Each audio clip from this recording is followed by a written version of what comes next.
If you've ever been called too sensitive, but you know it's not sensitivity, it's depth, this video will feel familiar. Most people think emotional depth looks obvious. Crying easily, big reactions, intensity that everyone can see.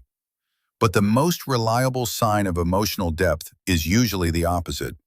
It's quiet, it's controlled, it doesn't perform, and that's why people miss it. Because emotionally deep people often look calm. They don't react fast. They pause. Not because they don't care, not because they're detached, but because they're processing more than one layer at a time. And if you relate to that, you've probably spent years wondering, why do I feel so much but explain so little?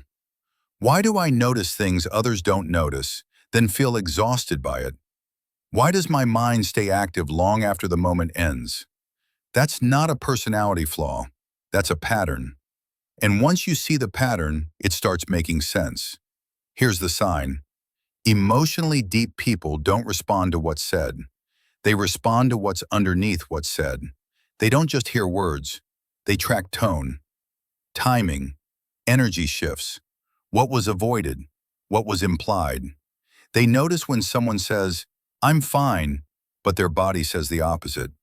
They notice when a compliment has pressure inside it, when a joke has tension inside it, when "no worries" actually means "I'm disappointed." And they don't do this to be dramatic. They do it because their nervous system is trained to scan for meaning. A lot of people think this is overthinking, but overthinking is usually noisy. This is different. This is high-resolution perception. It's like your emotional system has better microphones. You don't just sense emotions, you sense patterns. And patterns are harder to ignore than single moments. Now here's where it gets painful. Emotionally deep people are often misread as cold, distant, hard to know, or in their head. But the truth is usually this. They're not distant, they're careful, because they've learned something early, that reacting quickly can create damage. So they pause, they check themselves, they try to understand before they respond. But the world doesn't always reward that. The world rewards speed, fast replies, quick confidence, instant emotional access. And when you don't move at that pace, people assume you don't feel. So you get stuck in a strange position.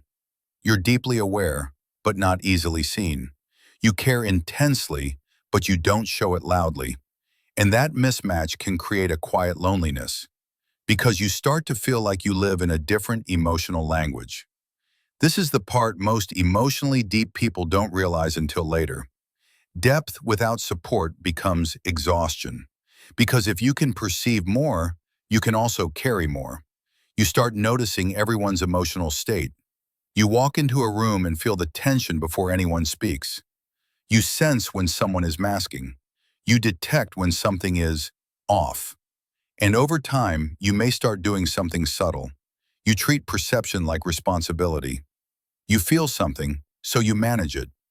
You sense discomfort, so you smooth it over. You read someone's mood, so you adjust yourself.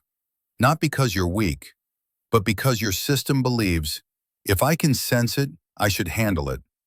That belief creates invisible labor, and invisible labor drains you. At some point, emotionally deep people hit a limit, not because they don't love people, not because they don't want connection, but because they realize they've been living like an emotional interpreter for everyone else. And there's a moment where your mind finally asks, who is holding me? Who is holding my nervous system? Who is making my experience feel safe? Who is offering me clarity? Because if you are always the one understanding, always the one adjusting, always the one translating, then your depth stops feeling like a gift. It starts feeling like a burden. That's when many emotionally deep people begin to withdraw, not as punishment, as protection. And that withdrawal often gets misunderstood too. People call it avoidance, or isolation, or being closed off. But internally, it can feel like the only way to breathe. Here's the shift. Emotional depth doesn't need to be removed. it needs to be led. Because depth is not the same as absorption. You can perceive without carrying. You can understand without overextending. You can feel without making every feeling a problem to solve. This is where a lot of people change the way they relate to their mind. They stop asking, how do I stop feeling so much? And they start asking, how do I stop treating my sensitivity like an emergency? Because your perception is information, not an obligation. And when your nervous system learns that you don't have to respond to every signal, your mind becomes quieter. Not forced quiet, natural quiet. The quiet that comes from feeling internally supported. So if you feel like people miss who you really are, if you felt deep but unseen, if you felt emotionally intelligent but tired, that's not because you're broken. It's because your system detects what others overlook. And the sign of emotional depth isn't intensity, it's integration. It's the pause before you speak. It's the awareness behind your calm. It's the fact that you don't just feel emotions, you read meaning. And that changes how you live. If this resonated with you, you're not alone. I'm curious, what's one thing people often misunderstand about you? Share it in the comments. And if you value calm, honest conversations like this, consider subscribing. More videos like this are coming.